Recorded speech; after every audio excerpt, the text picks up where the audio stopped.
Am I audible? Am I visible, everyone? Hello. Am I audible? Am I visible?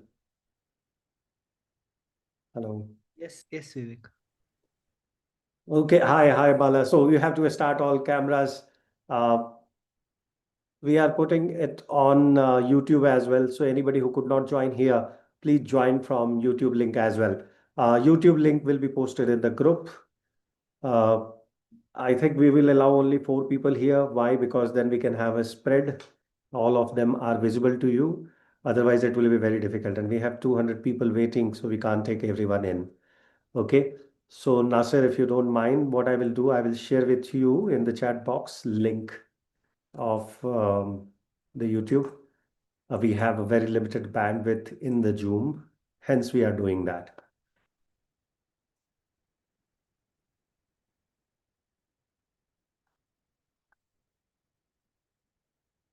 Okay. Indranil, if you are there, he was there, right? Left.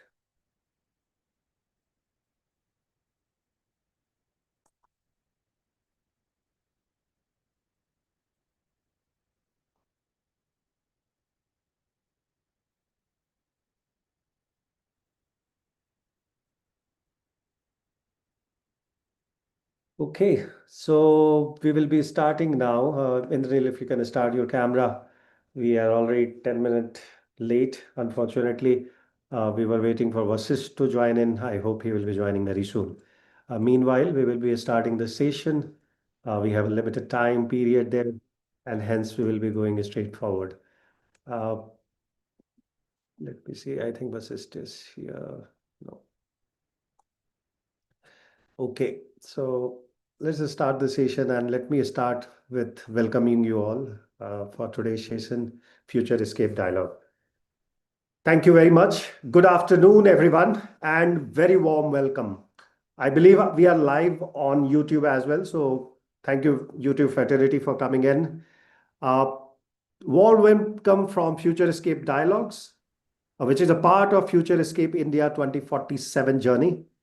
And I am Vivek Suman, CFA charter holder, also holds sustainable investing certification and curator for this event, which is happening on April 10th and 11th in PS University, Bangalore, Future Escape India 2047 Summit. Now, I will be moderating today's session. Let me see if I can welcome.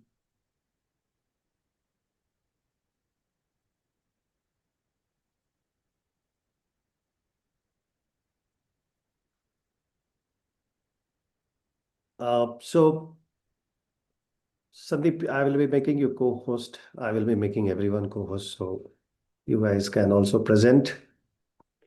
You can take people in going forward. Co-host.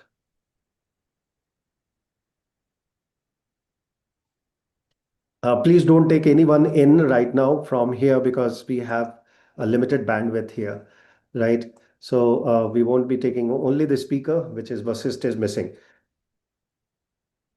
Any question in the YouTube as well will be answered here. My team is, noticing all the discussion there, and they will be posting it here, and we will be answering those. So don't worry on that logistic regard. So I was just introducing myself and the event, and let me begin by saying this very clearly. This is not another webinar or sustainability webinar per se. This is walking room for people who understand what kind of, actions we are taking. This is a walking room for people who understand that India's next decade will be defined by how intelligently we combined AI, artificial intelligence, climate, and capital, right? Why this conversation matters, and that too right now. Obviously, if you are a business leader, sustainability leader, or a policymaker or technologist in the company, or even you are a student joining us today, chances are one or more of these thoughts have crossed your mind recently. Our scope 3 data, which is one part of total GHG emission, which is the largest part, unfortunately, in the GHG emission reporting for most of the industry, is always incomplete. If that is the question you have asked, and your client is asking for it, you will be getting the answer. By the time our carbon numbers are ready, businesses is already moved on. If that is your question, you are in right room. And if you have a question that someone else just won a contract, not because they were cheaper or better, but because they had a stronger ESG narrative backed by data through AI interventions, then you will be getting answers for those queries as well here. This is the uncomfortable truth today.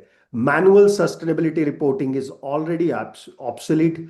And actually, if you see very clearly, we are going into an era which is completely different. And this question, real question, is not if AI will become foundational for sustainability, but who learns to use it first, responsibly and strategically, will be the leading the industry tomorrow. Okay. So from reporting to real-time decision making, if you are in that area, what we are unpacking today, let me explain to you that. The Scope 3 imperative, Indranil Matilalji, who is the head of sustainability in Hellman, will be talking about that, where we are going to discuss how India logistic and supply chain ecosystem, especially with 3PLs, are tuning for complexity in advantage, right? That's how it is turning out to be advantage. Not just measuring emission, but actually optimizing the operation in real time. Those examples will be shared by him. We have also Bala Vigneshwaran Manogaran, who will be talking about AI for sustainability, SME sustainability, right?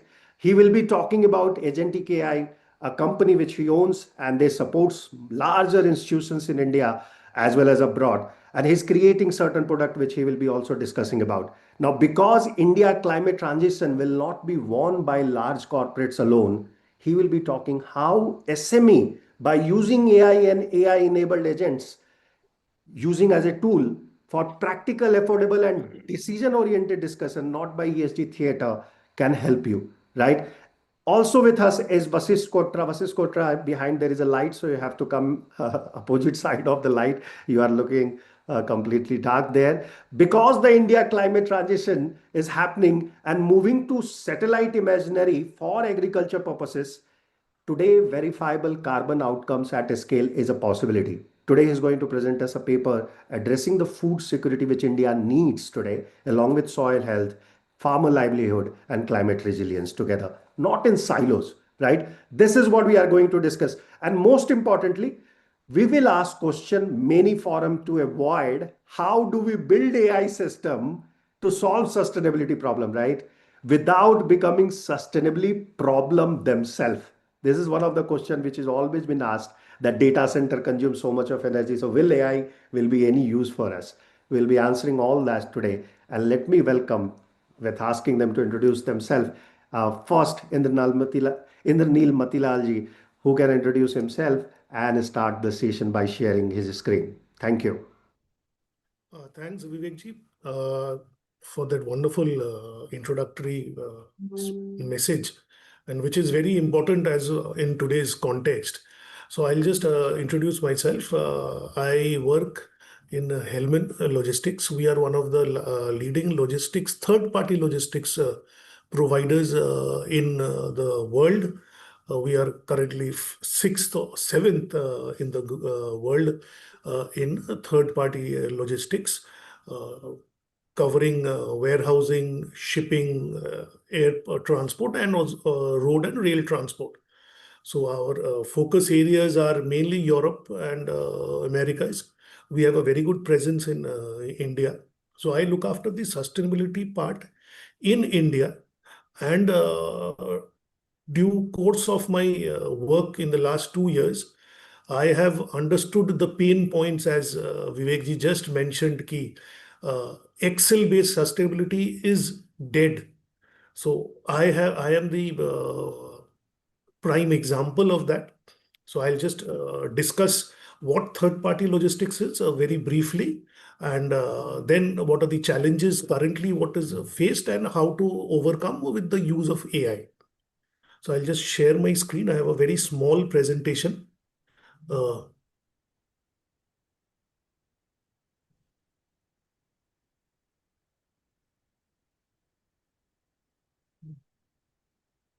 So is my screen visible? Yes, your screen is visible. Oh, Just make it okay. full screen. So yeah, Yeah, that's I made it full screen. I need to. Yeah. So, welcome everyone to FutureScape India 2047 from a pretty chilly evening in the New Delhi today. So, I will speak about the third-party logistics part, which is comes under scope 3. Why is it not shifting? Okay, so moment you shift it is not shifting the screen.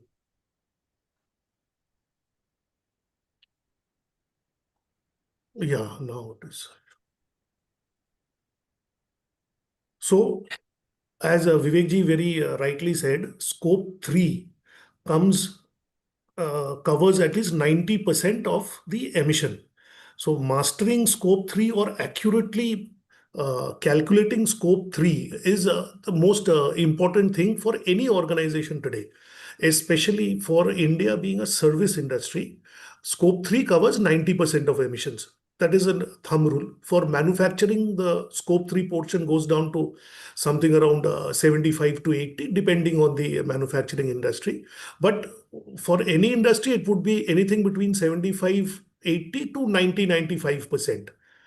For service industry, for service-based economy like India, it is more than 90%. So the most important thing, you have to measure it precisely and accurately, because the top 1,000 companies, as you all know, it's mandated, it has to be assured. So the accuracy of the measurement and the traceability of the data becomes very important, right? Then you have to optimize your operations to reduce it, and then you have to plan for the future. So these are the basic three things I will discuss during my presentation. So India's net zero commitment is for 2070, right? So 14% of India's carbon emissions comes from the transport sector. Now, out of that 14%, 40% is contributed by freight transport. And out of that freight transport, 71% is contributed by road transport. Right? And what are third-party logistics providers? Third-party logistics providers provide transportation services to any company, manufacturing, your mainly obviously manufacturing companies. The transportation part is not owned by the manufacturing company, but it is outsourced. So that is why it is known as third-party logistics. So therefore, it comes into scope 3. Specifically, scope 3, 4, which is upstream logistics, and 9, which is downstream logistics. These are the two areas we are targeting today. So I'll just give a basic, as everyone knows, emissions is categorized under three scopes. One, which is scope 1, is the owned emission. Scope 2 is indirect emission, which is basically purchased power. And scope 3 is value chain emissions. Now, scope 3 for logistics comes under categories 4 and 9, upstream and downstream transportation and distribution. Now, what is the calculation? It is GHG emission, the unit being a carbon dioxide equivalent, is calculated by distance multiplied by payload multiplied by the emission factor. Emission factor is in ton kilometer or kg kilometers as a. And the emission boundary is between from the well to wheel.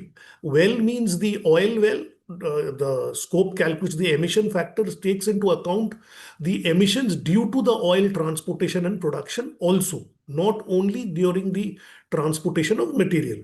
So the emission factor takes into account the production of fuel. So we'll take the questions at the end. yes, we will be taking question at the end for sure. Yeah, we'll Just be taking. ignore it, otherwise somebody will remove them. No problem. Yeah. So clear है क्या? तो बन जाएंगे ऐसे questions at करना the है ये end, बहुत at सारे the end for questions sure, Sumit. At बाकी the end. ये जो किया है you can go through it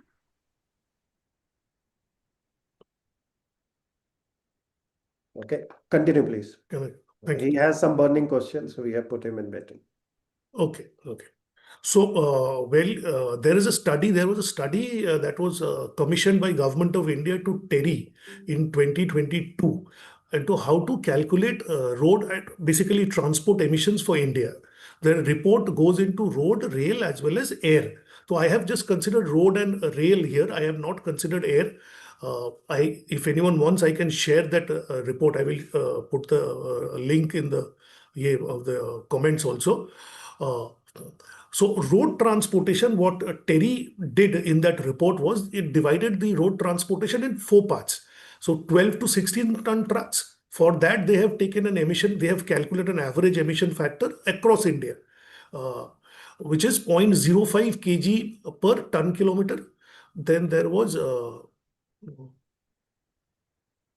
16 to 25 ton trucks, 25 to 40 ton trucks, and 40 more than 40 ton trucks. And they have given the respective emission factors. So as in the earlier slide, as I showed you, you can just put this into the calculation with your weight and your kilo distance, and you can get the emission factor for the shipment. For that weight of the shipment, you can get. Suppose you're transporting 5 kgs of a parcel from maybe Delhi to, let's take Bangalore. So the distance would be something around 1700 kilometers. So you need to put 1700 kilometers, 5 kgs into the emission factor. You need to find out which truck transported it. So you can calculate the emission for your specific parcel. That is one he is doing it. Why it is taken 12 to 16 tons or more than 12 ton trucks? Because normally long haul transportation does not use smaller trucks. Now, obviously, you can understand there is an inherent inefficiency in the inadequacy in the system. Local transportation within city, which is done by smaller trucks or which uses different fuels like CNG or electric vehicles, that has not been considered in 2022. So there is another method as I follow for my company. What I do is I take the distances, I take the truck number or the truck size and the BS, because BS3 emissions are different from BS6, right? And then I have to manually calculate it on an Excel file. What is the emission for that year, taking into account per liter diesel emission is 2.6444 kg CO2 equivalent. So that is the manual way of doing it. Next comes rail. Now, thing is, rail, when you calculate, rail is not a single modal transport. Rail, what we take is because rail does not pick up material. The rail line doesn't run parallel to your house. You have to send the vehicle or the material by road to the terminal, maybe terminal 1. It will go to the second terminal. From, suppose I want to send same example from here to Bangalore. From my house, I have to book a shipment. Someone will come, take it to the Delhi railway station, load it on the rail, unload it in Bangalore railway station, whichever the container terminals are there, then again deliver by road. So this is known as a multimodal way of transportation. For the road part, we have already discussed, but for the rail part, rail, you do not just use electric. Rail's emission is calculated on a weighted average basis of diesel as well as electric, because still, even in 2025, 71 or 74% is only electrified transport, freight transport in railways. 27, 24, 26% is still diesel. So what you need to do is, if anyone who is working on this is a practical, I'm telling you. Rami sab aa raha hai, sab. Yeah. So this is a practical tip. You need to, railways issues a statement of their, what's it called? Statistical statements. IRSS, the booklet is issued every year with their balance sheet post March 31st results. You have to go into the, it is available every year on the net. You have to go to the latest statistical statement book and then check from there what is their weighted average emission factor for broad gauges, right? Then you get the railways emission factor. And then again, the calculation is same, distance into emission factor. That the weight is given by 1,000 kilometers per 1,000 kilometers gross tonnage. So from that, you have to convert into net tonnage. That is also available in the statistical statement, and you can get your emission factor, right? So the third thing in the logistics part is warehousing. Warehousing, wherein the main A is obviously purchased electricity.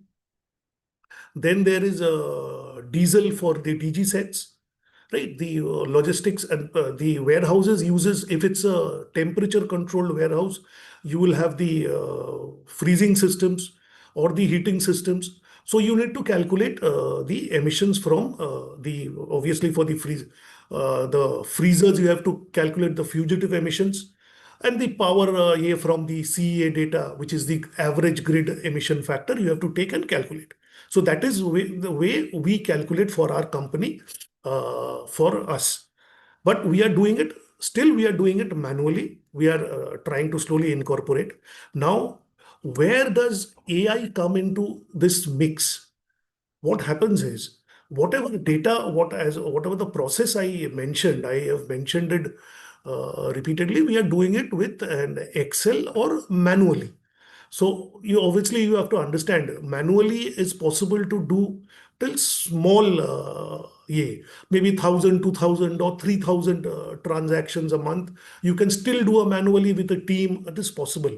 But for a company like Delivery or maybe Uber or uh, what is those home delivery apps which is there, they do millions of transactions. They do lakhs of transactions per day. It is not to be done manually. So they have to use AI or analytics for their emission. The formula or the rationale will remain same, but for the calculation, they have to use an AI which will accurately capture the data. Through what? For transportation, what all our vehicles are normally, and this is not moving, equipped with a GPS system. So from the GPS, you have to accurately capture the distance. What happens is, suppose, as I said in an example, I want to book a shipment from my house here to Bangalore to Vivekji's office. So someone will come, I calculate the distance from my house to Delhi station, from Delhi station railway distance from terminal to Bangalore terminal, from Bangalore railway station to Vivekji's office. That distance I can calculate. But what about the emission which is done when the person is coming to pick up the shipment? That gets missed out. And that is around 20 to 25%, or for this kind of a long haul, it would be maybe 3 or 4%. But if you add that 3, 4, 5% for every shipment, it becomes a huge amount. Percentage terms, 5% is a huge amount of emission that is not currently or most of the times get missed out. So, again, it is not moving somehow.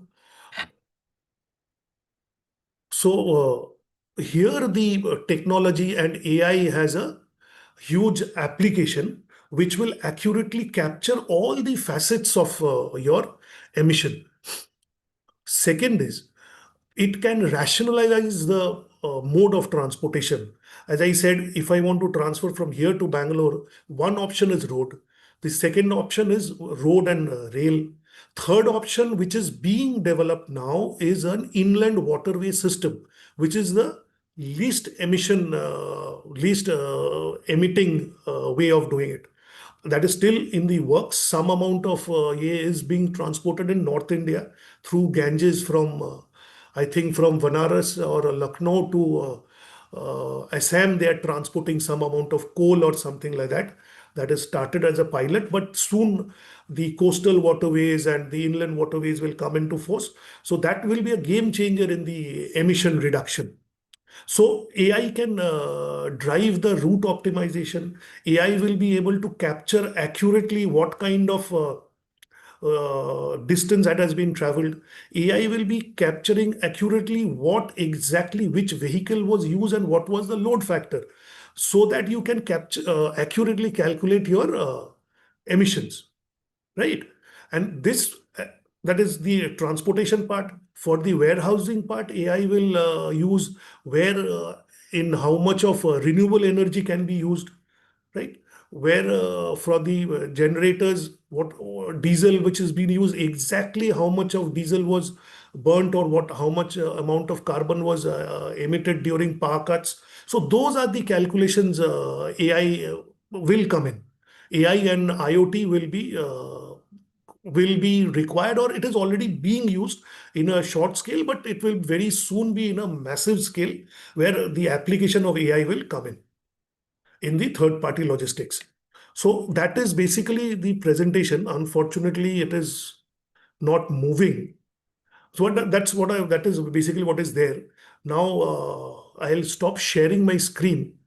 Thank you And very much, Indranilji, and then welcome Engineer Michael Karts as well. He's here. Of course, he will be asking question today, and 27th he is also presenting. So 27th of January is his slot.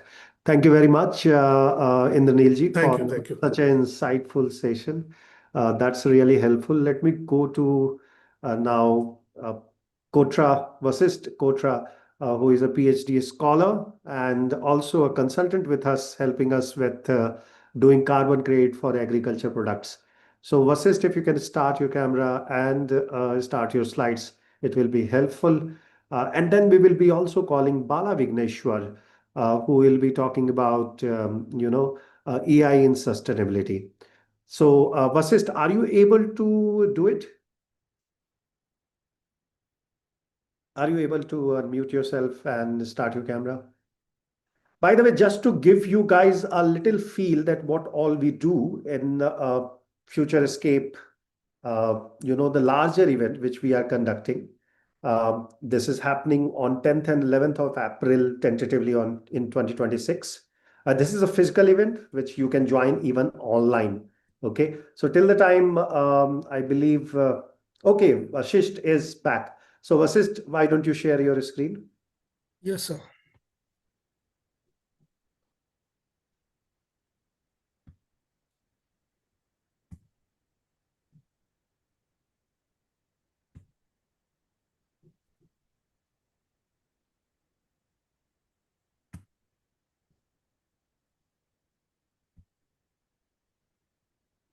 Okay, and your opening piece, please. You can put it full screen. Yes, sir. Is my screen visible, Yes, sir? yes, go ahead, please. Yeah. So, good evening, guys. My name is Vasist Kotra, and I'm a PhD scholar from Amity University. I'm doing it part time and also working as a sustainability and certification compliance manager for one of the biggest company, LNB Group. And so today we are going to discuss about regenerative agriculture and AI applications in regenerative agriculture. So basically, in regenerative, let me give a background of regenerative agriculture. Regenerative agriculture is a type of sustainable agriculture which does regenerates the soils. All the practices, all principles, animal husbandry, everything included will be focused to regenerate the depleted or degraded soils. Okay, so there are some researchers which say that 99% of Indian agriculture soils are degraded in terms of organic carbon, in terms of calcium like silicates, and also in terms of nutrition leaching. So to overcome that, farmers are dumping more and more fertilizers every year. As a result, soil is getting more degraded. So today we are going to get a clear picture like different type of AIs and different type of learning tools like IoTs, like deep learnings, AIs. All this will be a part of our today's presentation, and all the references for that will be shared in the same presentation as well. So So these are the principles for regenerative agriculture. When it comes to practices, reducing the tillage, as much as we reduce the disturbance in soil, carbon will be fixed in it. It will not be degraded. Continuous cover croppings, crop diversity, livestock integration, and agroforestry. Ecological outcomes: improved soil structure, increased microbial activity in soil, enhanced nutrient cycling, greater water retention, higher soil organic carbon, reduced erosion, and improved climate resistance. So there is a term called as rhizosphere. Okay, so whatever might be the area around the roots is called as rhizosphere. So due to unethical usage of pesticides, synthetic hormones, synthetic fertilizers, soil microbiome is completely damaged. So as much as we use these regenerative practices, it will increase the soil microbial content, which eventually uh, gives us a positive results both in the reduction of pesticides, reduction of nutrients. I mean to say synthetic nutrients. So basically, the AI methods in regenerative agriculture. So it starts from data sources and then modeling the methodologies, comparison, rule-based outputs, and decision loopings.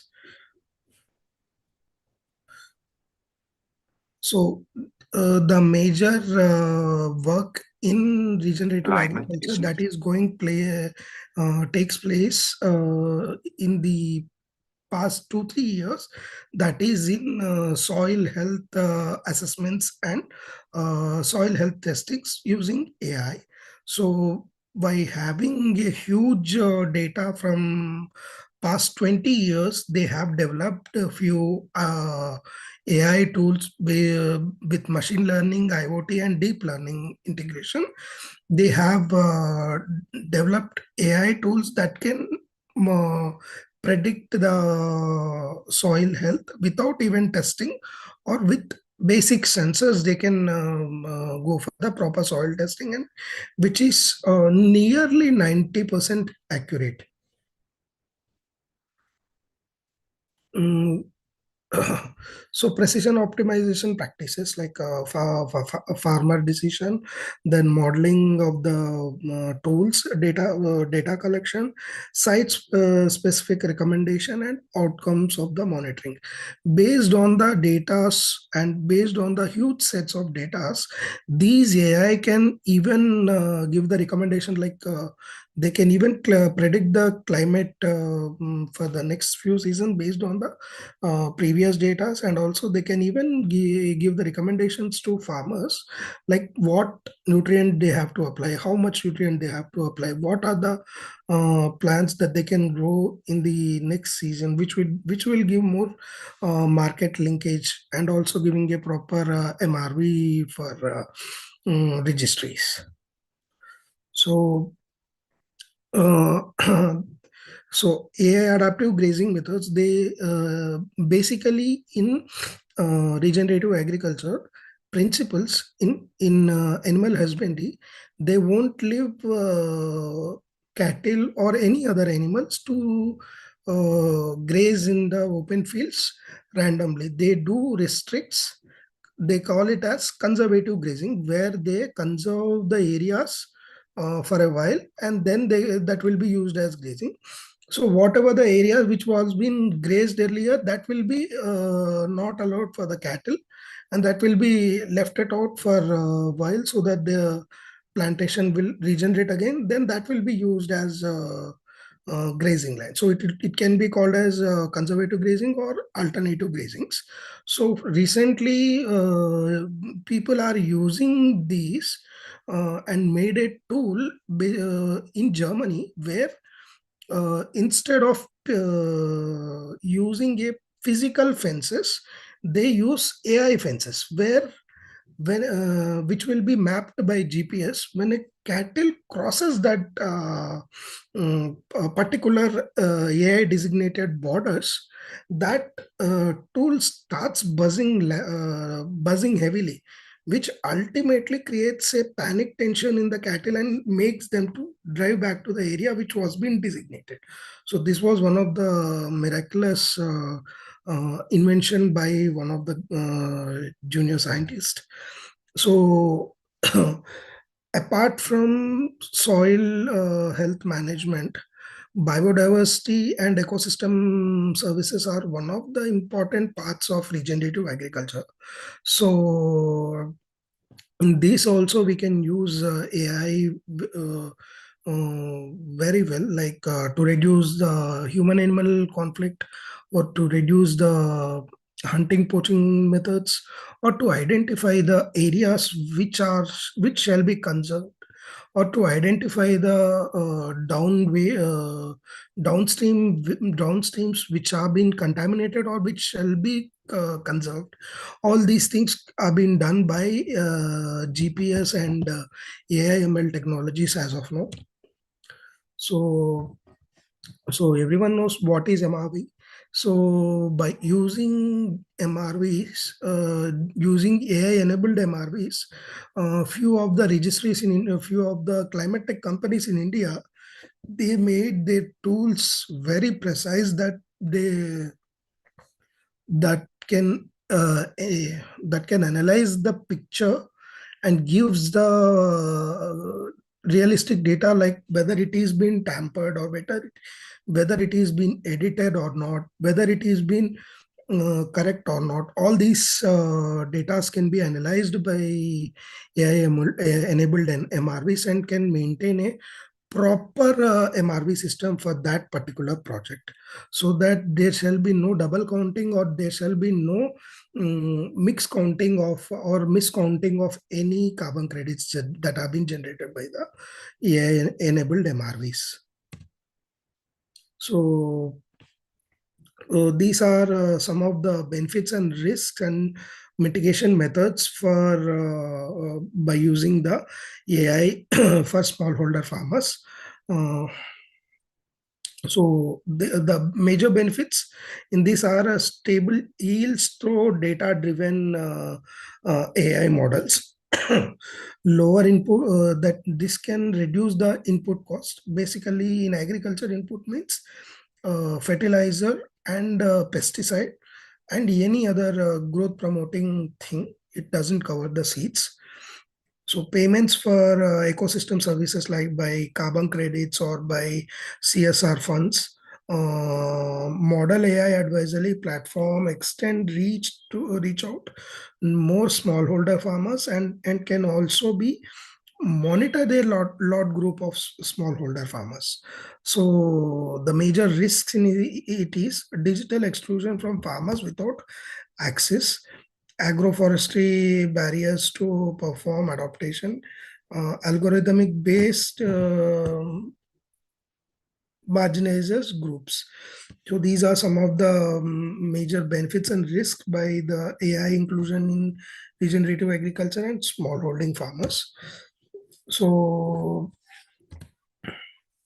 these are the future scope for research in this particular field, where long-term validation for AI carbon estimates, which is very emerging market as of now, and there are very less researchers are happened in the world, and it is continuous process. So by using AI methods, we can increase the carbon estimations and carbon sequestration percentages. Standardized regenerative indicators, expandable AI for field decisions, like generally all these MRVs that can be validated by algorithmic model by integration of statistical analysis, that can be enhanced more. And these are the selected references from which I have made this presentation. And all these are from very new researchers and very new perspectives and done by very esteemed scholars all over the world.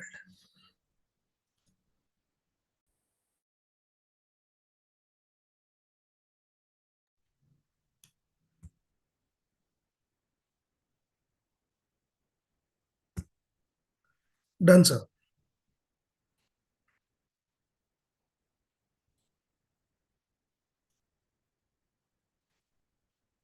So your mic is off. Thank you very much, Vasist.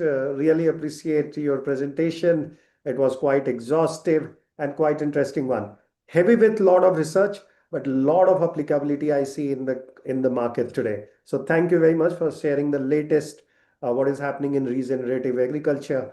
And before we move to Bala Vigneshwar, who is also ready, let me launch our intro video for April 10 and 11th of April, which is happening. I hope my screen is visible. Here it Climate goes. is no longer a warning. It is a weekly headline. Climate change, climate change. Climate change. The next decade will decide how India grows. AI, climate, capital, policy. Not in silos, in one room where careers take shape, where solutions meet scale, where futures are designed. FutureScape India 2047, a two-day flagship gathering. Okay, so now I will welcome Bala Vigneshwar, who is here with us now. And he is going to talk about AI and applicability to SME industry, specifically who are trying to use it for different purposes, including sustainability. Hi everyone. Nice meeting you all on a Sunday. Maybe I'm Bala, so Bala Vigneshwaran. So into IT for almost 16 plus years now, mostly into platform product development along AI and data analytics. That's been my experience all along. And currently owning a company myself and having a product called QRaptor, which we are working towards for AI agents and AI based application development. So that's in short summary. Uh, I was so interestedly watching the last two conversations. It was so interesting and so detailed about different business area.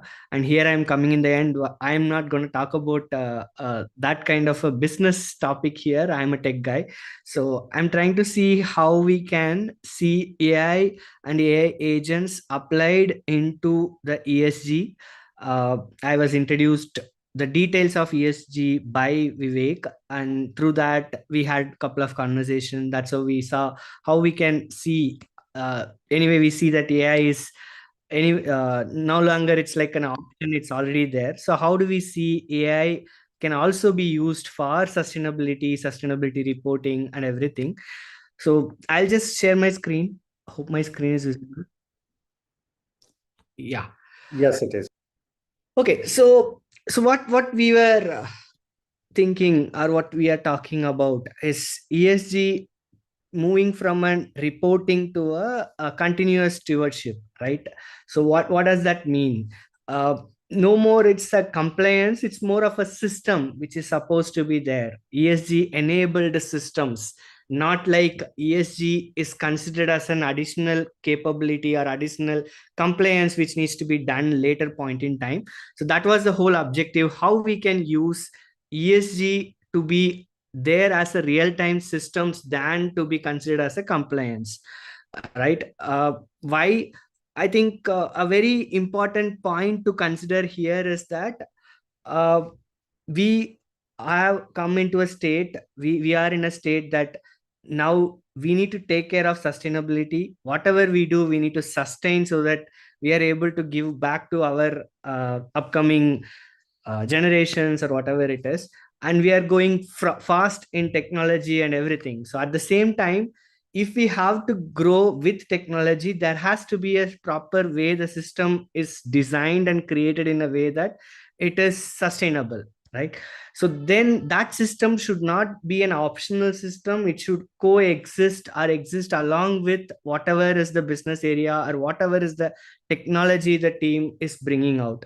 Not a annual reporting or a monthly reporting cycle. It should be a live system which kind of understands along the way what happens and identifies the decision driven observations right time, and also see what are the different corrections which has to be done then and there, right?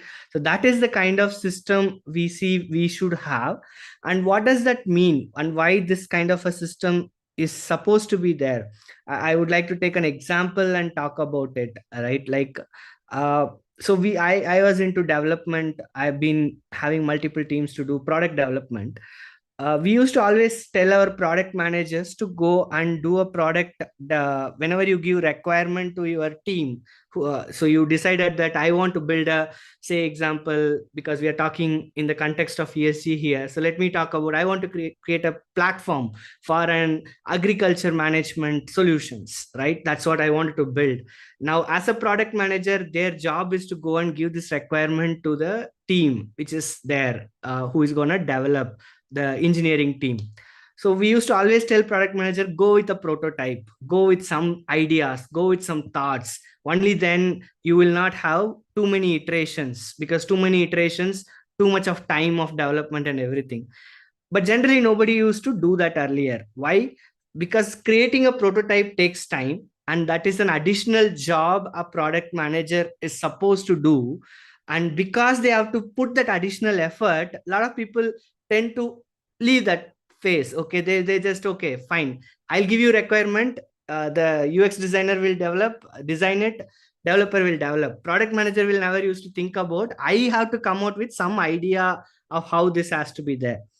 But today, at least last 1.5 years, we are seeing that most of the product development happens where product manager by default comes with a prototype and gives. Why? The simple thing which has changed now, instead of a product manager trying to do the too much of effort, that is done by an agent, where an agent creates that prototype as per whatever product manager want. They can fine tune it and directly give it to the next set of people. So this is a simple human tendency, right? We tend to, if there is something happens through a system, okay, if I have to put that additional effort, I don't want to put it, right? So that is why what we see is that this has to be part of the system. There has to be a system to do this than we asking people to do it by themselves, which becomes more of an optional action a person has to take than a system will drive it, right? So that's a key part. But then a system is not itself an autonomous system, right? It cannot be like you have a system running continuously and then it is just real time seeing all the data, looking at all your soil data or optimization data, and just tells that, okay, you know what, this is how tomorrow onwards you have to start doing this. No, system is going to reduce the amount of effort a person spends in doing such kind of analysis, but still the final decision making will be the human in the loop, so that the human and the system coexist and work together to bring out a very sustainable solutions, rather than making this or that. So that's the way. Just with an example, if you see, it should not happen like, okay, agent tells that there is some additional percentage of thing, so you have to maximize this, but that might end up sometimes in negative impact, because the agent might not know all the information whatever is there. I think that's exactly what sometime back he was talking about, Vashisht was talking about as a risk, right? AI agent could flag such kind of things which is not available in its knowledge base or knowledge whichever it is available. So the key decision making should never be the 100% AI doing it. It should always be AI plus human in the loop. That is why we call it as a system. It's not more like a AI or a human doing it. It's AI plus human doing it, right? So I'll not talk about again the same thing in a different form. I'll just try to get into what does it take to have such kind of system. obviously the first part is the data sources layer, because data is the key. Today we struggle in a lot of places to get the data, but then that's changing. The more and more technology is changing, the more and more way of systems getting generated are getting changed. The data sources are coming automatically from various systems. Even if you talk about all the servers coming today, they by default provide you details like what is the carbon emission, what is the things. It all starts coming from the data. Yes, legacy system, we might have to do some additional work to get the data from the system, but then again, these are the data sources. Then we will have agents which specifically does a set of activities in set of areas. So each agent will have to do a particular functionality. What are the different type of functionality that particular agent will handle? Either it is only calculating agent which calculates analyzed using multiple calculation methods to come out with some derivations, or an optimization agent or a verification agent. It can be different.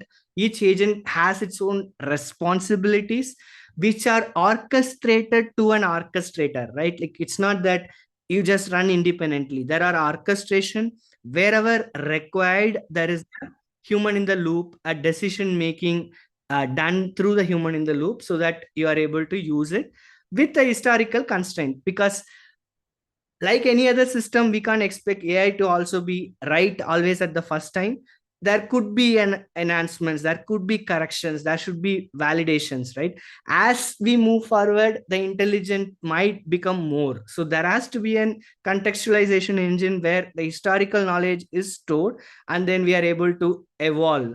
That way, in a period of time, we might have a fully intelligent ESG system.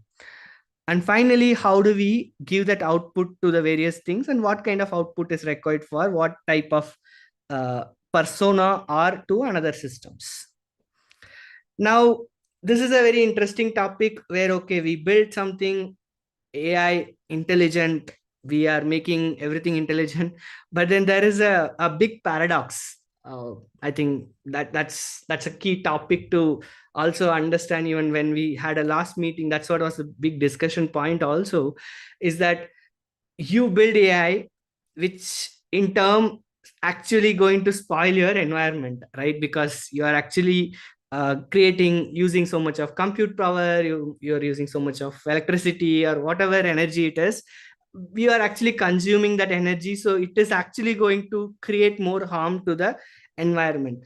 So can I stop? No, because the world has changed. No going back by anyone. But there is a way to do it responsibly. It's not like I decide, okay, I wanted to create an AI agent, now anything and everything what I want, let the AI agent handle. There is a pattern, or there is a framework which needs to come out. And I see this is a huge opportunity. I don't see people creating a framework aligning to sustainability, how AI agents has to be created. Most of the frameworks today talks about technically how a particular AI agent or AI system should be designed, not considering sustainability, how an AI agent should be created.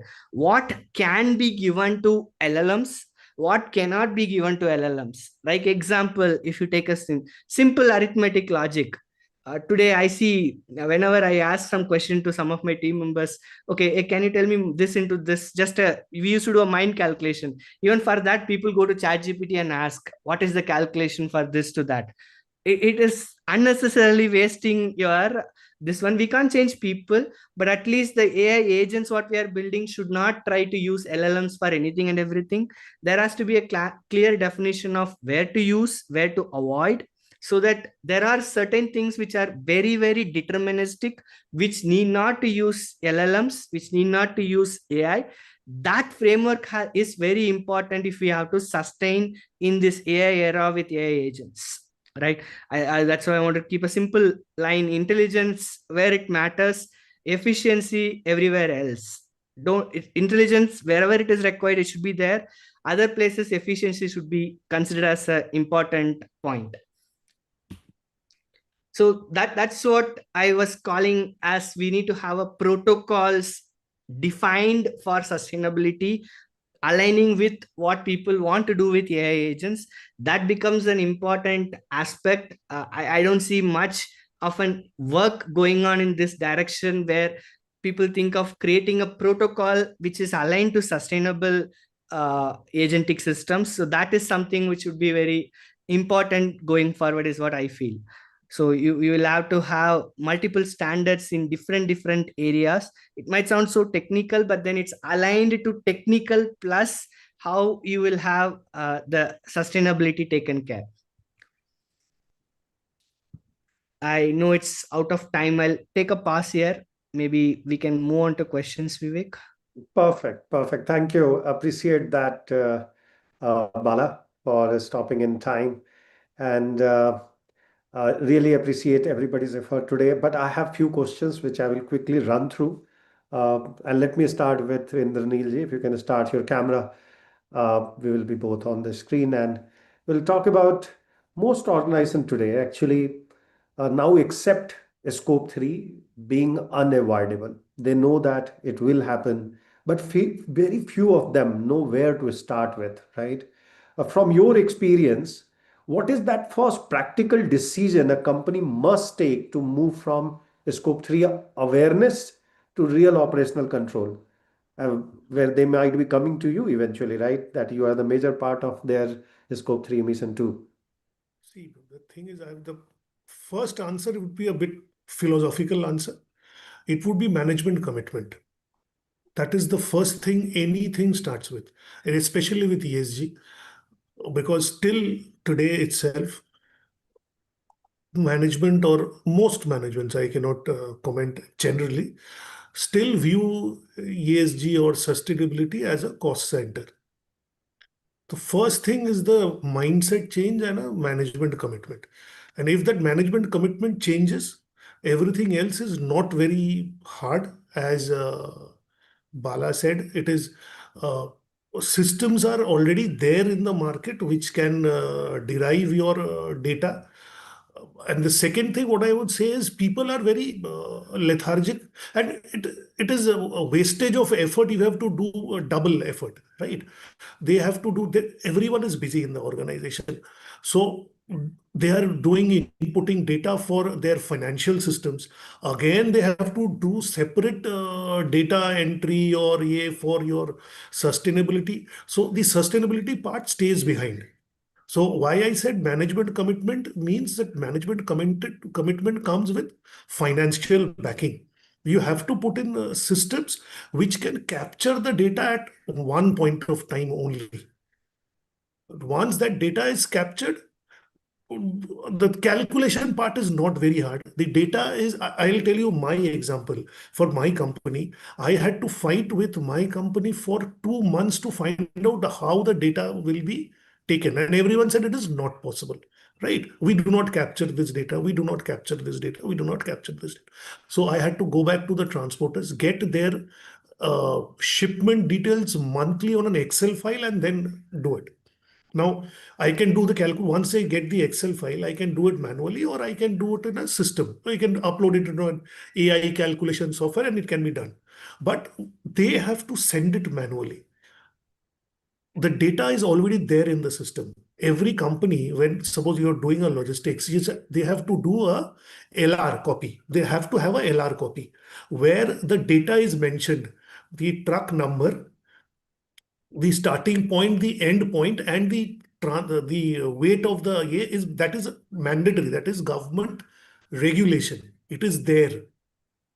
Just you need to parse that into the system.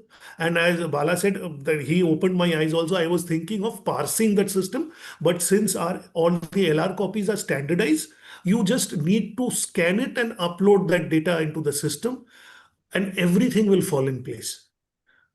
So the starting point for any sustainability journey, be it third party, scope 3 or scope 1, is management commitment. That is my feeling. And second is the financial investment, small or large, that depends, to build in better systems or build in better software, be it AI, be it a mix of AI and normal systems. Very good. Thank you very much for that. helpful, actually helpful. Now, let me ask Vasist another question, actually. Regenerative agriculture is often spoken, about as a silver bullet. So that's the silver bullet in agriculture today on carbon credit.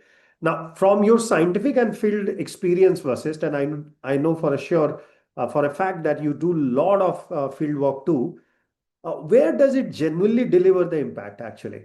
And where do you see the risk of overselling the outcomes without any enough evidence in this area? What's your thought process on that? So basically, the major risks in regenerative agriculture, that is because of improper data validations. Okay. That is the major thing where it does a lot of risk in generating the credits. But when it comes to its positive points, if all the prospects of regenerative agriculture, all the major bullets of regenerative agriculture are implemented properly, that is much more better than a sustainable agriculture or an organic agriculture. It does regenerate the soils within just 1.5 years. All the organic carbon percentage of soil can shoot up from 0.3 to 0.6 within 1.5 year, which takes generally in a forest ecosystem for 5 to 7 years. Okay. Okay. So that could be the real impact which is happening. And here you see the overselling as well, right? Both places. Yes, sir. Okay. Yes, sir. Okay. And let me go to Bala with my one question. And that is that many organizations today, and by the way, thank you very much for addressing that problem upfront, that people treat AI also as a threat.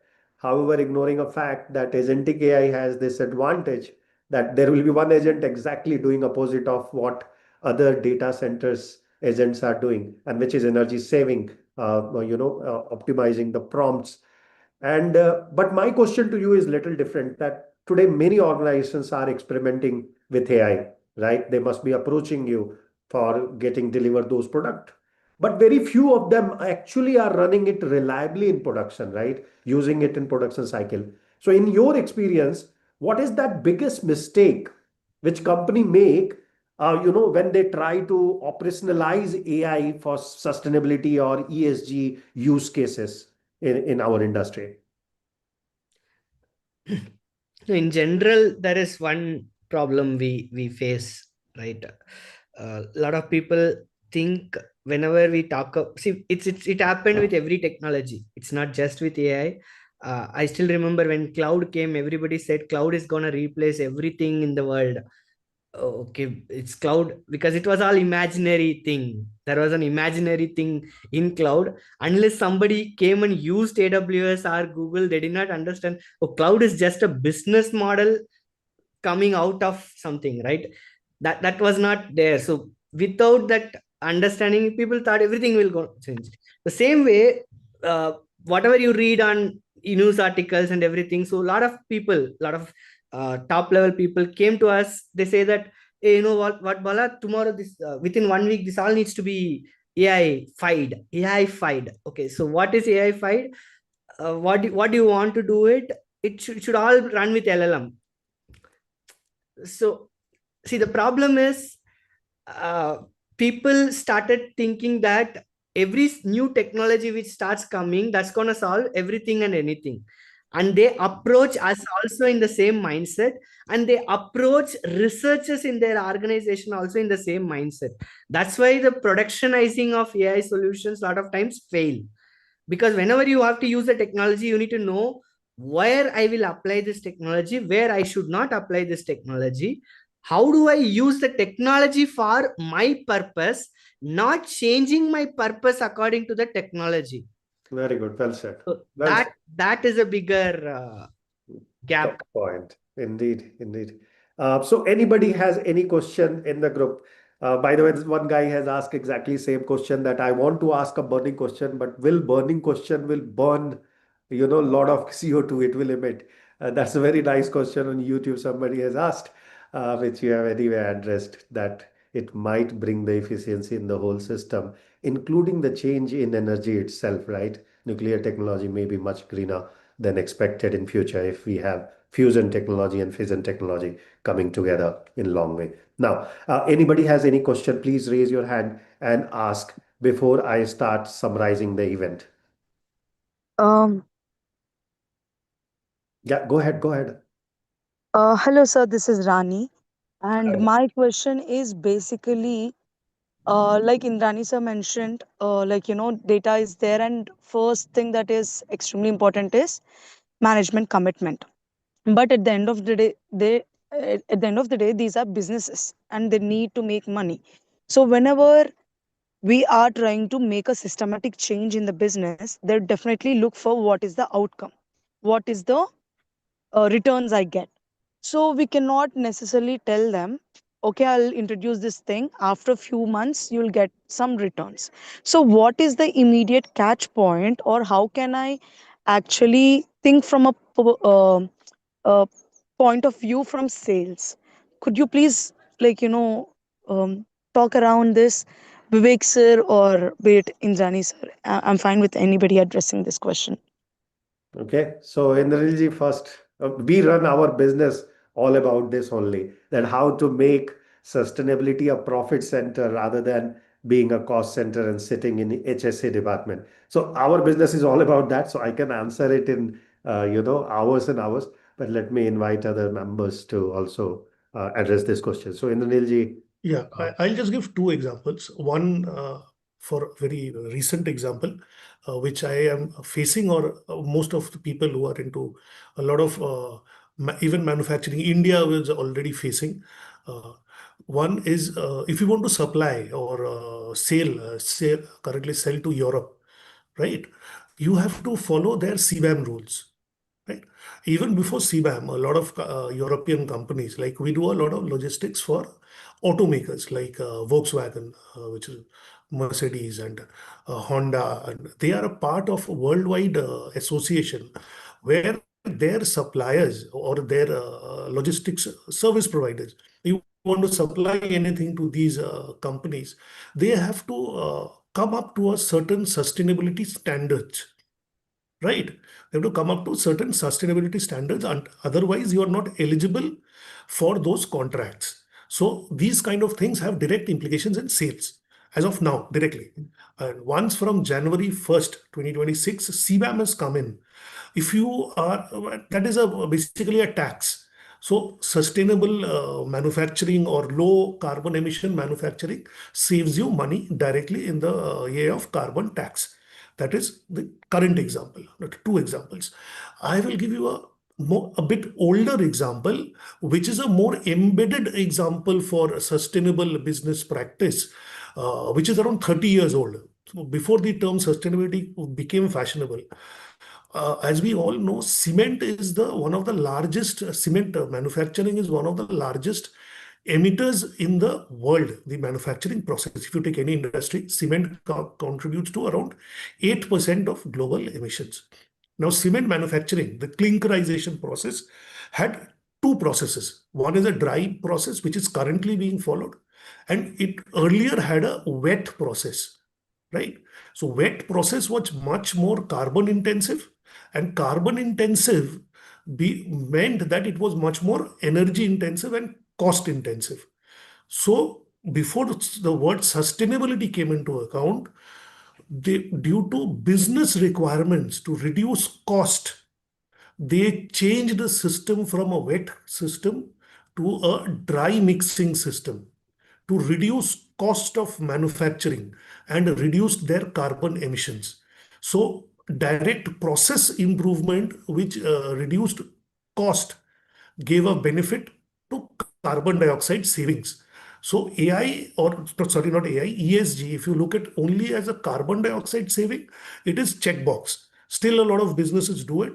But if it is actually taken into account as a business process or business improvement method, it will give you direct benefits but people need to look at it or understand it from that lens. And uncover it based on the industry or the company which they are working for. Correct. Every company has its own DNA and thumb impression. You have to find those particular nuances and bring it together so that it is enough for you to prove that you are a profit center. All these initiatives add value rather than it becomes a cost and burden to company. Initially, you have to face that pinch, but if you show in 3 years time, 5 year time, a real improvement and real gain, you will be the star in the company. And that's how the marketing team are really gung-ho with the sustainability initiative. So much so that sometimes they start doing greenwashing. And one of the very good example is Adidas shoe, which where the marketing team has gone overboard talking about how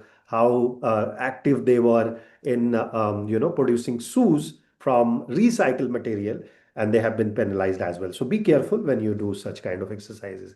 I hope Not only, not only Adidas, it was an example of ExxonMobil also. Several. Shell, sorry. Future beyond petroleum. Indeed. So it was blocked by European Commission. So don't overuse it. That's the message, Rani, there. I hope we were able to answer your question. Anybody else? Otherwise, I will Yes, ask. sir. Yes, sir. Thank you. Okay, thank you. And if not anybody has a question, I have 3 minutes of closing session. Before I do that, let me invite Michael. Michael, your closing words for the session. And anybody has a question, of course, you can also ask. Okay, go ahead. Go ahead.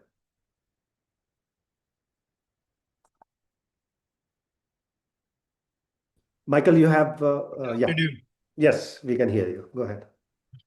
Closing Good remarks. afternoon, everybody. Very interesting session today.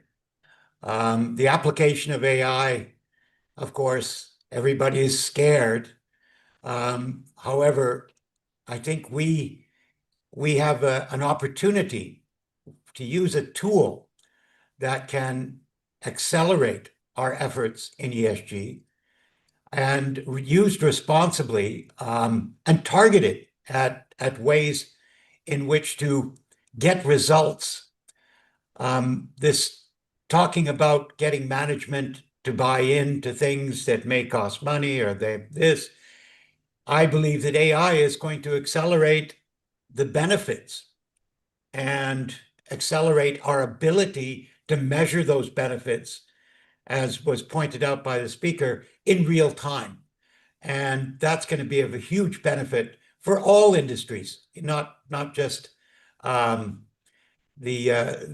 soil and others, but every industry that we're trying to decarbonize and or we are trying to make more efficient and less polluting, it will assist everybody. Thank you very much to the speakers. It was really good. Thank you very much. Let me leave you with one simple thought.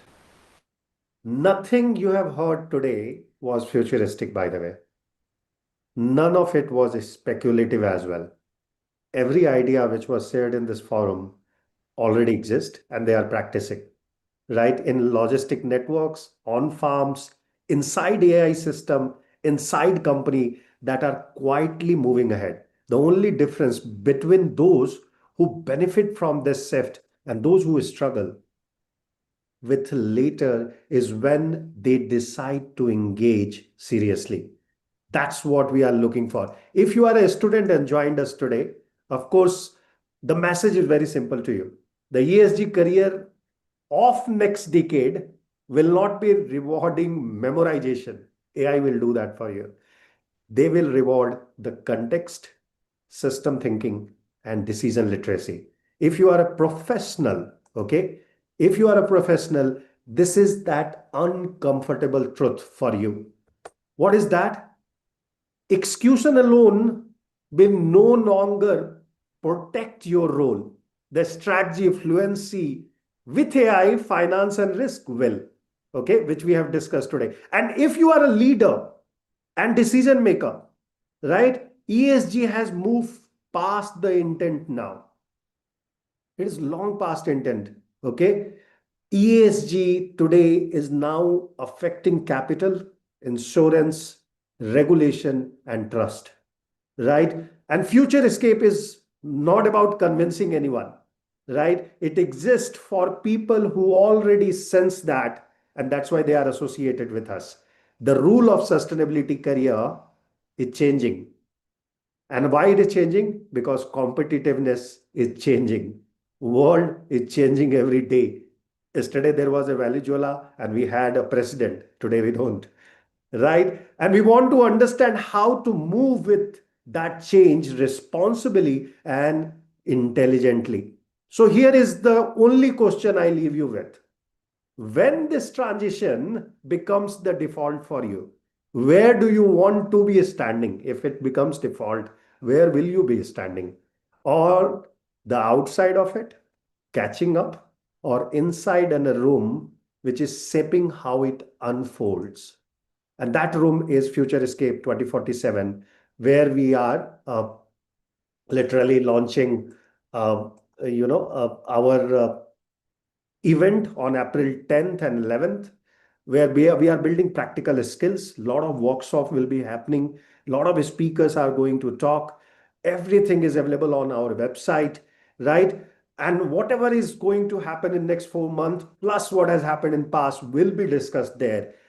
Thank you for your time, your attention, and your thinking today. I hope to continue this conversation every 2 weeks. Next week, 27th, we are having Michael and 2 more speakers on board. Many of you as a part of FutureScape as well in 2047. So if you are interested, please go ahead, register yourself, and make that advantage in boardroom where you are aware, not only aware, but you know what is happening inside.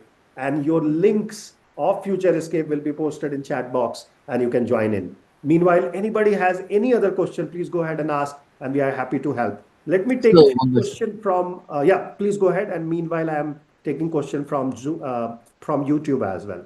Yeah. Yes, sir. After hearing this brief session, can we expect an upcoming industry in this ESG documentation and reporting for an graduated student? Absolutely. Reporting is a big industry today in ESG. Reporting, everybody wants to do reporting. ESG reporting has standards also now established. For example, Global Reporting Initiative, India has BRSR, Europe has CSRD, UK has CSD. So there are standards available. And today it is only mandatory for top 1,000 company. But don't worry, it will be applied to all company going forward. Specifically in India, 75% of value chain need to start reporting from very next year. Indranil, your thought process, are you being asked by companies to start submitting them your reports about their operation in scope 3? Yeah. Just as I said in the previous question also, and as I discussed with you before, just last month only, we were registering for Volkswagen transportation or some clearing services in India. We are already a partner of the Volkswagen services in Europe. But for India also, they have a set questionnaire. And most of the large transportation, automobile manufacturing companies are part of that. So they have a common set questionnaire which you need to fill up. And you have to explain your CDP score, your score, your CDP score was there. SBTI, you have applied for an SBTI, or what's your net zero goal? Is it been validated by SBTI, or all that stuff? And your complete ESG policies you have to, are your 14,001 audited or not, 9,001, 50,001 energy audited or not? And then you have governance policies or your employee governance policies. Everything you have to declare. So there is, even if you are not coming into the top 1,000 and you're in the supply chain, you cannot escape analyzing your ESG. And ESG is not only carbon, it is completely social and governance. Your employee well-being is a part of your ESG declaration, which if you're supplying to Europe, you have to declare. Makes sense. Absolutely. And that's the reality. Let me take a last question from Nasir as well. Nasir Sheikh, please go ahead. I believe you are from Jammu and Kashmir, right? Your voice is breaking. Sorry. Can you hear me? Yes, better. Yeah. So the question was related to sustainability for drinking water. Again, we are not able to hear you properly somehow. Can you Just a remove second. the Can you mic type the and question chat? into the chat box? I've already sent the question in the chat box. Oh, okay. Let me take that then. By the way, we can hear you now. You can ask actually. Question is, just a second, I'll disconnect the. Yeah, now you are audible actually. You are audible better. Hear me now? Yes, we can hear you. Yeah. So my question is related to water sustainability, drinking water sustainability. Okay. So most sustainability efforts focused on measuring, tracking, and reporting. How can we design? Why are not we talking about redesigning it so the purification and hydration system can be sustainable? We don't need measuring, and what do you say, reporting, tracking, everything. Makes sense. That's a good question there. Anybody wants to take over it? Can you just reframe the question once more? He's saying I just that want- today all the efforts which are there on tracking and reporting, right? I think Vasist was talking Yes. about MRV and how we can use technology, which is used to, he's saying that redesign every day for water. Redesign everything. Yeah, water purification or hydration system and sustainability, which is built in. Vasist, can you take that question? I think that you will be the ideal person, which is just measured, right? Rather than, can we use technology there for verification purposes, etc.? Is he there in the room? Sorry, I think he left. Yeah, I'm here. No, I think Vasist has left. Vasist Okay. Kotra. Okay. So, what do you think, Vigneshwar, Bala Vigneshwar, do you think we can use for tracking and... I guess Bala can give the right answer. Okay, so let's ask him. No, Bala, Yes, Bala.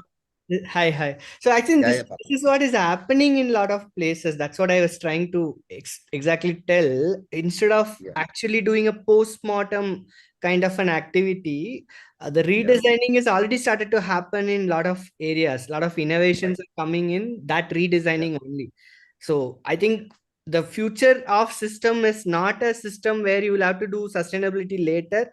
Sustainability is embedded as part of the system design. That's Right. exactly what is happening in most of the things, starting from a technical component to a solution like water purification or all these things.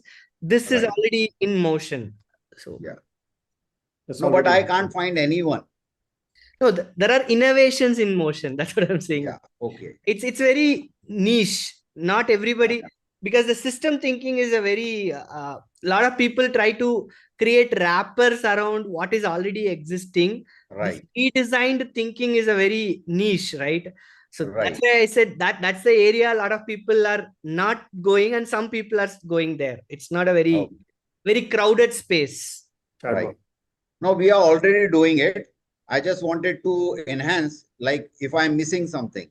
No. We already started doing it. Maybe we Rebuilding. can discuss what you are doing later. Maybe that would. Yeah, surely.